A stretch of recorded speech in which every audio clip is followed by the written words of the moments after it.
So my name's Frances. I'm the coordinator for Erasmus Courses Ireland, and I've been involved in education and also an English teacher since 1999. So that's over 25 years. I myself did an Erasmus program back in 98 in Seville when it was a Comenius program then. And both of my children have carried out Erasmus programs overseas. And I really believe strongly in Erasmus and the power to bring people together from all over the world and from across Europe. So Erasmus Courses Island, we've got eight highly qualified centres across Cork, Dublin, and Galway. They all are accredited for Erasmus. They all have their OID numbers and have a full programme of courses within methodology and language development. So have all been established for a very long time. Like for example, here, Cork English College today, they've been established over 45 years ago, and they have excellent reputations for high quality academic programs, teachers, and they have excellent connections with the universities, with the Ministry of Education, and they're renowned as being some of the best schools in Ireland. As well as offering Erasmus courses for teacher training and teacher development, they also have a full variety of programs for general English, business English, mini stays for summer students and throughout the academic year, and examination programs such as IELTS, Cambridge, etc. So if you're interested in a particular course, for Erasmus courses, we have a full range of everybody. Sorry, I just saw your message there. Hi, everyone. They have a full range of methodology programs for CLIL methodology, 21st century skills, technology in the classroom, sustainability. So if there's any courses specifically that you are interested in, please get in touch with me and I can put you in contact with the correct school.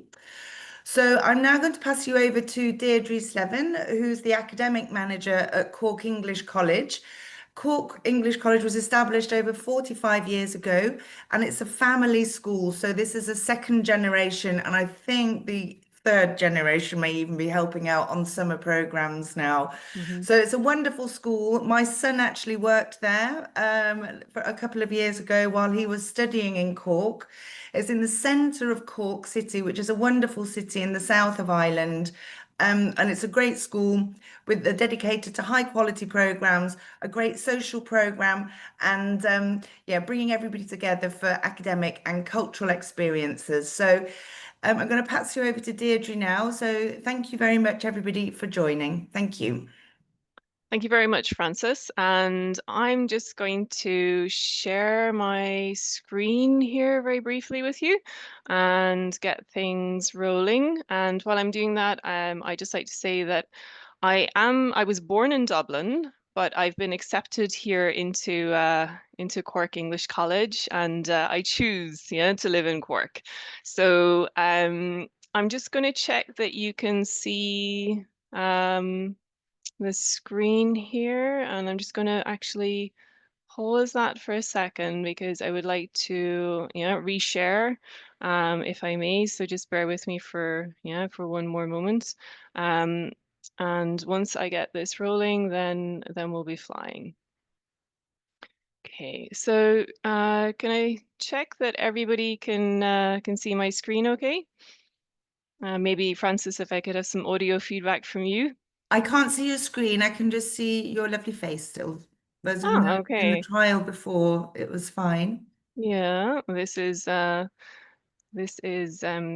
what happens in the live recording. So I'll try sharing just one more time and see if it works this time. So yeah, we do run, as Francis was saying, some lovely Erasmus Plus courses for teachers and for non-academic staff as well on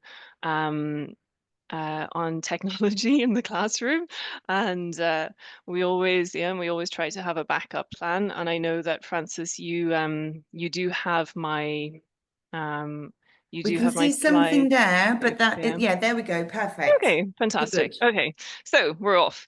Um, so, hello everybody, and welcome to our webinar on the topic of food and culture. And as Francis mentioned, I'm the academic manager at Cork English College. This is going to be my third summer now this year. And you're right, Francis, we also have the third generation of Cullens in for the summer school. And I'm really excited to take you on this culinary journey to Cork, which is known as the food capital of Ireland. And you might think that I'm biased, but as I mentioned, I'm not originally from here. But I have to admit that the food scene here was part of the attraction in me moving here. So this afternoon, I'll be speaking about food and culture. And while I know most of you or some of you may have your cameras off, I would say that maybe others are going to join us, Francis, too. They might be in the waiting room. But it'd be great if you have questions at any point, either, write your questions in the chat, or, just raise your hand or use some of the lovely emoticons. And what I'd like you to do first, in terms of writing into the chat, if you would be so kind, is to write a little bit about what your favorite food dish is. So maybe write your location first and your favorite food dish.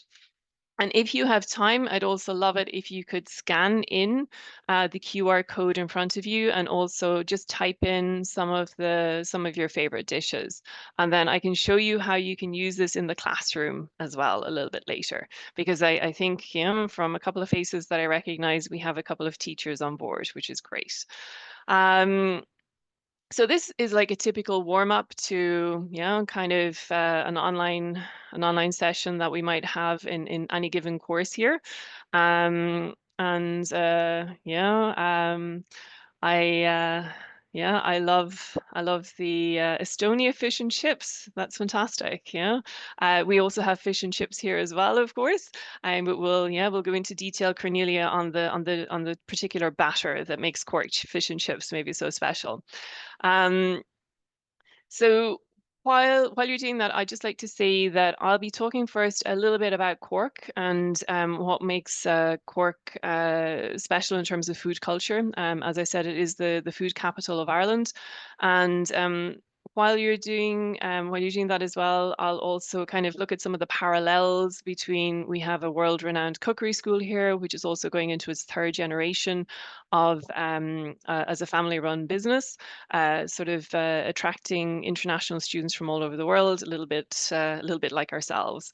Um, and looking then at the at why Cork again, why would you choose to come to Cork? We have this world famous cookery school, which I think maybe some of you are familiar with. It's called Ballymaloo. And there's a strong emphasis in the school on sourcing local produce. Um, and a lot of the chefs from this school, they love it here so much that they decide to stay, and then they open up their own cafes and restaurants, which enriches the food scene here again. So it's a very sustainable kind of model that we have in practice here. We also have farm to fork dining in terms of the different types of restaurants available to us here, or sometimes say sea to plate, because also we're on the coast and we have a lot of fresh fish. We have artisan, kind of a vibrant artisan scene as well, with rich culinary traditions, and essentially the city is a haven for local produce and fresh seafood, and sort of local beverages, to name just a few. And I'll look as well at how we can mine this in the classroom when students go on trips, sort of either company visits to look at the behind the scenes production, or just on sampling visits, how we can use those visits as well in the classroom, maybe with the help even of Gen AI and specific prompts. But for now, we're just looking at the English market here. So as I said, we're home to a large selection of artisan producers, and you can find them all under one roof in the oldest, or one of the oldest, sort of covered markets in all of Europe. Even the Queen visited when she was here, and it's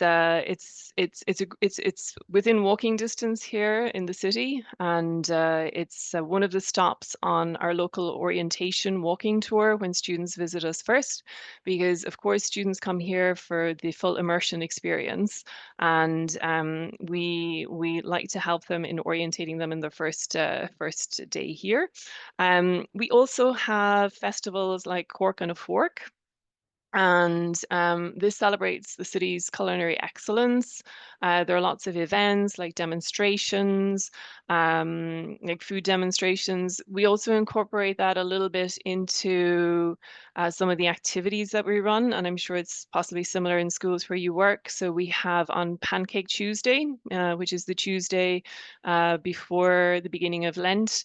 In other cultures, I think maybe in Francis, you might know this from Germany. Yeah, you might have donuts for the beginning of Carnival, and here we have pancakes, and we get a little gas stove down in the common room and have our students, yeah, also make the pancakes, which helps them remember this kind of novelty. It's shown that in the classroom it helps to make lessons more memorable, and also, you can mine it from a pedagogical perspective of it could be somebody who's doing technical writing, a student who's over to improve their technical writing, and the instructions in a recipe. It's very similar to any kind of instructions for processes in business too. And then we also have lots of farmers markets here, which give you a real taste of the local variety, and also kind of an insight into the local community, because we're looking at food and culture and how they interconnect.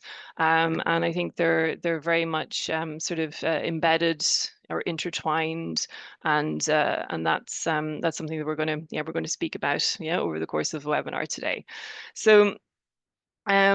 Of course, students, they get to visit all these destinations and then report back. And sometimes, yeah, if they're lucky, they also get a trip to Jameson's distillery, which is situated here in Cork.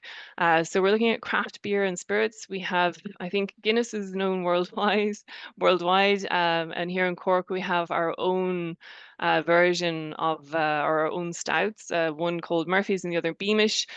One is slightly creamier, say, than Guinness, and the other is it's more bitter. So again, if we were looking at this purely from a language perspective, we can look at the language of comparison and contrast. So we talk about it being creamier and then more bitter. So we're looking already at the sort of comparative language, and sort of inbuilt grammar, if you like. And if we also, last Friday, I decided to do some field research just in the spirit of the webinar today.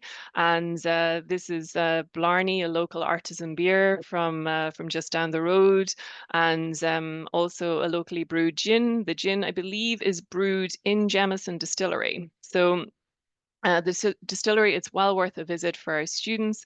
It's actually the only production facility for Jameson worldwide. So any Jameson you buy in the world was made here, and that can be really interesting for students to see, as well as the process from beginning to end. Again, in terms of business English, it's something that they can report back on, they can take notes on, and create a little presentation on. And they also get to view the micro distillery and sort of the experimental, innovative side of the business too. They of course get to sample some of the whiskies, and get to meet some kindred spirits in the bar, and that they go hand in hand. And of course, pub culture, it's alive and thriving in Ireland, but equally, we might just meet for a chat over coffee, or our infamous cups of tea, which would be more the socio-cultural aspect of food and drink. So as I said, I think this social aspect, it goes hand in hand. The conversations that we have over a dinner table with friends or friends to be, this all belongs to the cultural component. And one example of that are feasts. And feasts, if I think on the call, I'm not sure if she's managed to join yet, but we're lucky enough here that we have a PhD candidate whose focus is in social anthropology. And this is actually one of her research topics. So she's been, yeah, invaluable in contributing to some of the courses here. But if we're looking at feasts as, a total social phenomenon, these are special meals, right? We all know a feast is a very special meal with out of the ordinary food and on a massive scale. So these feasts, they also bring strangers together or socially distant groups. We can forge friendships. We can mark shared values like hospitality or generosity. We believe that we're welcoming to students and we encourage reciprocity. And I think students often come to Ireland for the Céad Míle Fáilte, for the welcoming culture, and as I said, that's reciprocal. So an example of this is in our International Food Days. And I think lots of different schools across the globe, yeah, are running these international food days if they have a multinational student body. Here is so I suppose an example of an extra special International Food Day, where our Lord Mayor visited and sampled some of the foods from the various different students. So we regularly host these international food days to celebrate our food culture and also the food culture of our students. It's about it's a very student-centered ethos. And our students love it. We totally enjoy it as well. Each nationality gets the chance to showcase their favorite foods. It can be national or maybe regional within any one given country. I think you'll agree, Francis, within Germany, there's a lot of variety, for example. I know when I lived in Cologne, there were specialty foods there that wouldn't strictly speaking be eaten in other parts of Germany. And I'm sure it's the same in the countries where you're dialing in from, or even Ethna from Dublin. You have Boxty up there, I suppose. Um, and of course, yeah, so it's amazing to see how these students, they cook and they share their foods. And also, there's a pinch of rivalry thrown in because we all like to think the food, where we come from, or the food that our own grandmother or mother made is the best, right? Just like you were saying, Francis, I think that you like pasta, and you probably know somebody who can cook that really well, and then that becomes your favorite dish, and you feel like you need to persuade the rest of the world, that it's the best dish ever. But yeah, so as you can see, students are really enjoying this. And of course, if I put my teacher's hat on, which, I am a teacher at heart, um, on some of these food or at some of these food days, international food days, I noticed that some of the students, and not just the lower levels, some of the students were actually struggling to describe their food dishes in anything but very simple or vague terms, or on the other end of the scale in kind of recipe-like detail, So we naturally then decided to run some optional afternoon classes to help them communicate more fluently on the topic of food and their favorite dishes. And I'll share some of that now in part with you. And if you have any questions, again, please do stop me at any time. So, as I was saying, our classrooms are very student-centered, and I am very much in favor of having an authentic voice in the classroom. And I feel that personalization of materials and input from the students as well is extremely important. So, in this lesson, I would open with my favorite dish. And This is, and I think, yeah, Ethna, you might be able to recognize this. And this is one of my favorite dishes. Okay. So when I visit my favorite cousin, she's become my favorite cousin because she always cooks, she always bakes for me this dish, which is one of my all-time favorite dishes. You might recognize it. I think, Ethna, I see a look of recognition on your face, and I'm not sure whether anybody else does. If you do know what it is, maybe type it into the chat briefly. And just on the topic then as well of before we get into the lexical kind of approach, the cultural reference here as well could be that this was traditionally a poor man's dessert. This was not a dessert of royalty, but I think it has now been elevated to fine dining. You know, so you will find this dish instead of it being made with, yeah, I'm not sure if anyone's put it into the chat, but it is called close. I have that one later, Cornelia. This is actually bread and butter pudding. Okay, so bread and butter, two ingredients, you know, with a little bit of sugar that every kind of laborer would have in their kitchen, or laborer's wife back in the day. And now it's been elevated to baking it with brioche. And instead of maybe the farmhouse dairy cream, you might have yeah, maybe custard or kind of artisan ice cream accompanying it. So this would be my lead in any case, in a lesson on, you know, using the lexical approach and a lexical framework for describing dishes. So essentially, what I'm aiming to do is to give students within the lexical framework or a task-based kind of learning approach, with a little bit of principled eclecticism as the overarching frame, sort of the ability to use these lexical chunks and to recognize patterns, and also to be able to corral their ideas, yeah, in kind of a more standard format. So there are lots of communicative frameworks at play here. And this is a slide from one of the presentations I would use in the classroom. Usually we use Google Slides because of their ease of access, and we've noticed that students, of course, they respond really well to visual input.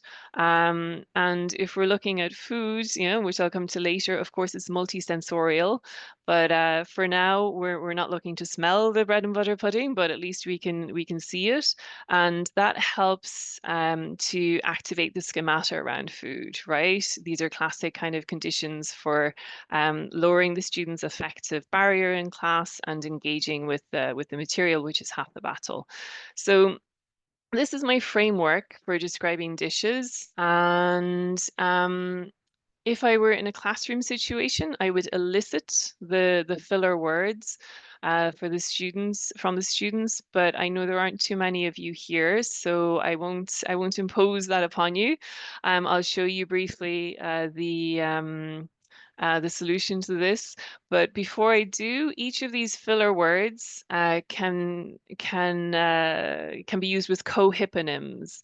So you have a sentence frame, and then you have the filler words, and the sentence frame is what helps the student achieve better fluency, because the more practice they become at, you know, using these sentence frames, then the easier it is for them just to slot in the filler words. So I guess the lexical approach, it is more a fluency first approach, and how accuracy is addressed, then that's something maybe for another webinar another day. So this is the description then of bread and butter pudding. It's a sweet dish, and then I would elicit that it's really a dessert. It's a traditional dish. It's baked in the oven. Words like baked as well, that can be problematic maybe for some students in terms of pronunciation. So that's where principled eclecticism comes into play, and it wouldn't strictly be within a lexical framework, or a lexical approach framework, but we can drill. Yeah, we can drill some of this vocabulary. We can identify it in advance. This might be problematic for the students. We can look at the emergent language, and we can address this within the class. So the main ingredient is bread, it's served hot, and it comes with custard. Okay. So I have to admit, while I was making the slides for this presentation, I did have a lot more snacks than usual at work too, because yeah, it does make one hungry, right? Um, and Cornelia, these, I think you mentioned shepherd's pie. Actually, that's not one of the slides here, but I do have it on one of the other slides that I use in class. If we're looking at we're looking at other traditional dishes, students who come here, they often want to learn more about traditional local Irish dishes. I think they'll often ask, why does my host family have potatoes with every meal? And there is a cultural reference within the foods that we eat, and we'll delve into that a little bit later again. But firstly, I suppose we have the translation of language as well around food, and how to explore how different cultures maybe conceptualize taste and the meaning around that. And I know that just as I think it's been debunked, the story of the culture with the infinite number of words to describe snow. But I believe that, in some cultures, they have practically infinite variety of vocabulary to describe, maybe coffee beans. So I think just like Murphy's and Beamish are more bitter or creamier than Guinness, a lot of this vocabulary is vocabulary that students themselves would like to know in terms of being able to speak with their host family about the food that they're being served, to describe, obviously these traditional Irish dishes, but also to describe their own dishes, which is what we're working towards here. And excuse me. So if we look at describing a dish, and sticking with the framework that I was talking about earlier, again, this is more what I would elicit from students in class. So I'll ask them, okay, what's the opposite of a sweet dish? And sometimes they'll say it's a salty dish, right? And then we need to maybe, sort of differentiate between salty and savory. So say that, salty might have more negative connotations, as in something is too salty. And again, savory is it's another word that students might have difficulty pronouncing. So writing it, boarding it in phonetic script, or asking a stronger student to model the pronunciation and having others, and them nominating even another student, to pronounce it, or having choral drilling. This can really help sort of boost their confidence and take the shame out of the mispronunciation. So again, looking at another frame, it's a traditional dish. Other words that we can use to describe, so either the dish is the fish dish, or any other dish. We can say it's a local dish. We can say it's an Irish dish, a regional dish. So we're adding kind of vocabulary, we're adding lexis, and expanding the students' kind of lexical range with these types of activities. This you can see again here, it's a type of dish, so it's a type of meat dish. Another way of saying type of, again, this I would elicit in the classroom. And usually I don't talk so much, we have a lot of student talking time in the classroom too. But instead of a type of, they might say it's a kind of, most students know this vocabulary. It's a sort of, meat dish. Again, instead of meat, what other cohyponyms, what other fillers could go in there? And we can have words like fish, it's a fish dish. It's a poultry dish. And this is a lovely one because often even advanced levels, they might not know the word poultry. And then vegetable with all of its pronunciation issues going on, is another lovely one for students to get their mouths around in the class. And then we can also look at describing the cooking method. So just like bread and butter pudding, it's baked in the oven. We can say it's fried, it's grilled, it's steamed, and a lot of the students then, they become very interested at this point, if not before, but they really are starting to think about how they can describe their own favorite foods.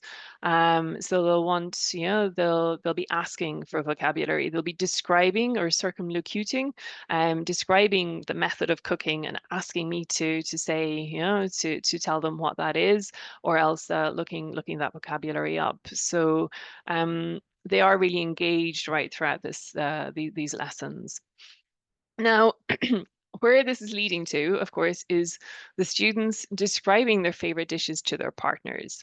And typically, I would allow about 3 to 5 minutes for them to research this, to prepare. It's dependent on their level as well. I've run these classes for mixed level classes from about A2 plus right up to B2 plus or even C1. And the communication barrier is broken down because there's a natural information gap, right? The students do genuinely want to know their partner's favorite dish, or at least want to share theirs with them. So I also say that they can find a visual on their phone. They can use their phone as long as it's for classroom purposes, and that will help as a visual aid for their partner. And I have these colorful baskets of fruit and vegetable here as well, because um, also in the classroom, we all like a little bit of novelty. And again, research has shown that novelty helps for retention. It makes, the lesson more memorable, and it can help students recall the content as well later. So typically I'll bring in a basket of vegetables or fruit, or sometimes sweets depending on the season. And the reason I introduced this realia is at this moment is because not just for novelty and making it the lesson more memorable, but as I mentioned earlier, food it's a total sensorial experience, right? So I don't have any tomatoes in this particular basket, but if we take a lovely ripe red ripe tomato, we can see the beautiful ripeness of that tomato. We can maybe smell the scent of a vine tomato, or fresh produce. We can say feel like an apple before, we can test it to see if it's right before we bite into it. We can hear the crackling of ingredients in a frying pan. And of course, we can taste the food as well. So it is multi-sensorial or total sensorial experience. And believe it or not, that there's some would debate is food culture, and I think that debate is maybe for another day as well. But if we look at high culture, we do have fine dining, etc., and I think that is elevated to an art form. But on a very basic level as well, as a cultural artifact, it is unique in that it is the only cultural artifact that we can actually ingest, and then it becomes part of who we are, and we are, I suppose we do become what we eat too. So um I suppose its roots are very deep in our culture, is maybe what I'm trying to relay. And I have, as I mentioned, a colleague here who's studying this as part of her PhD, and I would always defer to her for any kind of more in-depth questions on social anthropology. For now, what I will say with this basket of food or fruit is that I use it as a pairing prop. So I will ask the students, I will ask the students to take, I'll pass the basket around, ask the students to take one piece of vegetable, and then I'll have all of the potatoes match up together, or all of the tomatoes match up together. And it's a nice way of kind of applying random pairing in the classroom. And it also, again, engages the students. Often they'll have questions about, what is a parsnip? I've never eaten a parsnip before. Oh, it's maybe like this in Japanese culture, for example. So it is a great way of engaging the students again, and naturally getting them into groupings or pairings. So, as I mentioned, the students here, they're from lots of mixed nationalities, and in these mixed nationality classes, they're going to, present one of their dishes. All of the phrases and more like the phrases I shared with you are going to be given to them in a handout. So they have, especially the weaker students, they have kind of like a formula that they can apply for their descriptions. Um, the classes are collectively, very enjoyable. And, food is one of those topics that brings people together, as we all are here today. It's about sharing and exchanging stories, perhaps of how our grandmothers cooked, right down to our own modern twist on, say, bread and butter pudding. It's how my cousin Sheila cooks it, bakes it, is not how my mother would have baked it. We all have our own kind of personality coming into play as well. And then of course they can share as well tips on their favorite restaurants or cafes here where they like to go for lunch, and share, I suppose share their information in English. So as long as they're communicating in English, I always think it's a win. And in terms then of, I suppose, extension activities, I've also interviewed students after these lessons, and they have some great ideas themselves of how they would like to extend. So they've requested lessons on sort of restaurant role plays. So either because they're looking for work themselves as waiting staff, or because they would like to be or to sound more fluent when they're ordering food in a restaurant or asking questions about food. So that's really interesting that they suggested that themselves, or they've also suggested taking all of the ingredients and them coming up with a recipe and having to propose that recipe as the winner in the class.